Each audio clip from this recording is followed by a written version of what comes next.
No, this isn't top tier, but I'm going to tell you that this is probably the most enjoyable thing you could possibly play that came out of this update. The Hunter F.58. This is a German hunter, and it is undoubtedly the best hunter in the game, and it sits at one of the lowest BRs.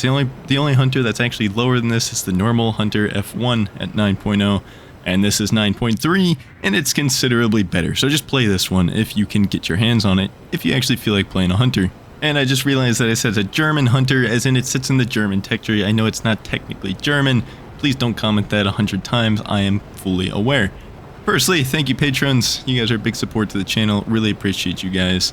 And the first thing I want to talk about with this hunter is the fact that it has flares. And not only does it have flares, but it has a very good amount of them. It's got 60 flares. If you want to run just flares, which you really should just run the flares. You see me on screen.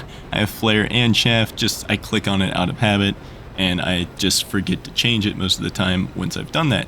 So even with 30 flares, I find that's plenty sufficient at this battle rating. Granted, obviously, just run 60 flares. There's absolutely no need for chaff, but having flares at this battle rating and having actual decent flight performance to go with it is a huge game changer, because usually if you have a plane with good flight performance, it doesn't have flares. And if you have a plane that has flares, it usually doesn't have good flight performance. The only exceptions to this that I can actually think of off the top of my head is the A4N and this Hunter F58. Thanks to my flares, you see me in a pretty hairy situation here. I've got a Harrier trailing me as well as a J35. The Harrier is a complete non-threat. I know I have a lot of Harrier fanboys subscribed to my channel that swear by that plane being good, but compared to something that actually has good flight performance, it's pretty dog shit, and I really don't have to worry about it. So what I'm really focused on here is the J35A. That thing is pretty damn scary. However, you can abuse the ease of energy loss from the J35 by making some pretty hard turns and staying at high speed. Make sure you don't lose all of your speed, but when you are high speed, pull pretty hard and make the J35 pull really hard to follow you. He's going to, most of the time, try to pull extreme lead, which is going to cost him a lot of energy, and then you can keep extending that turn like you see me do on screen here, and I've put myself some distance between me and him. He ends up pulling off to go around for another shot at me, and that is pretty much best case scenario for me right now, because that actually gives me room to attack him. He's no longer on my 6, and so we come around for head-ons. I dodge out of the way of his shots. He does not. He dies, and now I have just the Harrier behind me. So that's really nice, and I'm getting ready to go ahead and take him on 1 versus 1, because I'm easily going to win that every single time. However, he is pretty damn far away, and I would like to reel him in a little bit closer before I make any decisive moves here.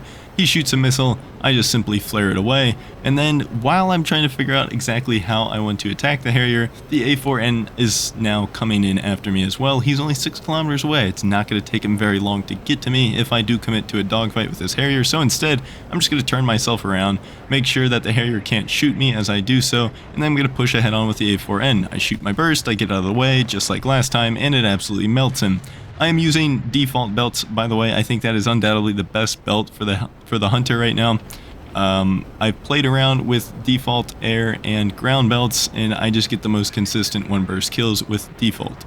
And now this Harrier is pretty much all by himself. My teammates have arrived as well, so there's really nothing he can do. The lightning is coming in, and I still have an AIM-9J, so I'm hoping that I can just make the lightning overshoot, or he goes for somebody else, which is exactly what he does.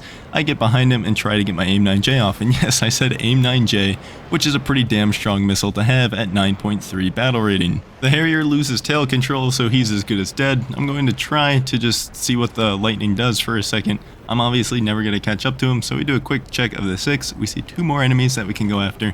The A4 is definitely the prime target for me, because I can actually catch up to that guy and beat him in a fight. The F5C is looking a little sus and scary. Push the head on with the A4, shot just too high. I think he dipped under those rounds at the last second.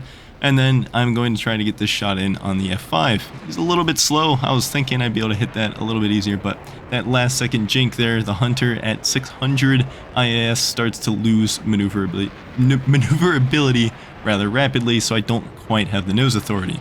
And now I'm just pushing a 1v1 dogfight, because why the hell not? He's a console F5C player, he's holding his afterburner in this scissor fight, and I'm hoping that eventually I'm going to be able to come around on him. However, I see the A4E coming in towards me, so I just have to ditch the fight. Thankfully, my teammates end up killing the A4E rather rapidly. The F5 is now stalled out, he does not kill me, my teammates come and clean him up as well.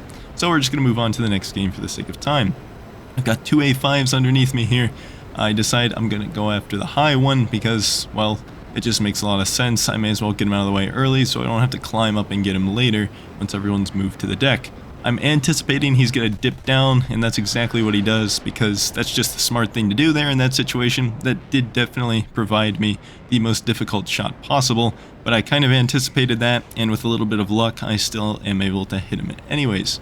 And again, we do have A9Js at 9.3, so I'm just going to go ahead, pull some lead, shoot that missile, and as long as he doesn't flare it, which he didn't, that's a pretty easy kill. I could have just shot him there probably, yeah, but I mean, he's flying in a straight line, still half a kilometer away. I figured I may as well just use the missile. Let's talk flight performance for a minute. This hunter has the best flight performance out of all the hunters, as far as I know, because you have this one, and then you have the FG9, having the two most powerful engines. And maybe the F6 shares the same engine, but it's 10.0. I'm not even going to consider it. It's pretty bad for its battle rating. But here at 9.3, this engine, on top of just the, I wouldn't say high maneuverability of the hunter because it's not really that maneuverable, but compared to a lot of what you see at 9.3, you can turn inside of a lot of things. So the engine power combined with you can point the nose a little bit, it's a pretty damn lethal plane to go up against. The real lethality of the hunter just comes from its ability to keep its speed and fly in straight lines, continue accelerating after you make that one turn, two turns to change direction. You also have a pretty damn good climb rate for a 9.3, a nice shallow 10-degree climb. Classic old hunter strategy, works pretty dang well to get away from other enemies that don't have afterburners. And again, just this thing's ability to keep speed and switch targets constantly while flying throughout the map and trying to contribute as much as possible. It keeps the plane pretty strong and definitely has a lot of presence. Couple that with, again, the most important thing about it, the fact that it has 60 countermeasures, making you pretty much invincible to every missile, even the pesky A-10s and SU-25s. It gives you a lot more doors. It opens up a lot more doors for you to make decisions and take on fights that you would otherwise have to probably run from or be a lot more careful about in fear of eating a 30G all-aspect missile. And I do have to say real quick one more time, just since I'm about to get another nice clean one burst, the Aidens have been treating me rather well with these default belts. I highly recommend you guys run them. The damage is pretty strong. It's somewhat of one burst. Either way, my damage output with these cannons is something that I haven't felt for a very long time on these 30mm. Both, Defa's, Aidens, the Swedish one, whatever the heck that's called. So definitely give it a try. I think you'll be very satisfied with the result. I don't think I've mentioned it, but this is a squadron vehicle, meaning you're going to have to either buy it with Golden Eagles or the free-to-play way, which is join an active squadron and get squadron research points. And it's going to take you, I think, 3 months minimum to actually research and unlock this thing. However, I do think it is very worth it. Definitely the most fun plane of the patch for me. It's kind of unfortunate that it's German, considering it's a British plane. Like by design. I don't know if the British specifically use this one, but I don't know. I just think it's a little silly that the Germans get the best hunter. It's just kind of a big middle finger to Britain in combination with their tornado that they got at this update.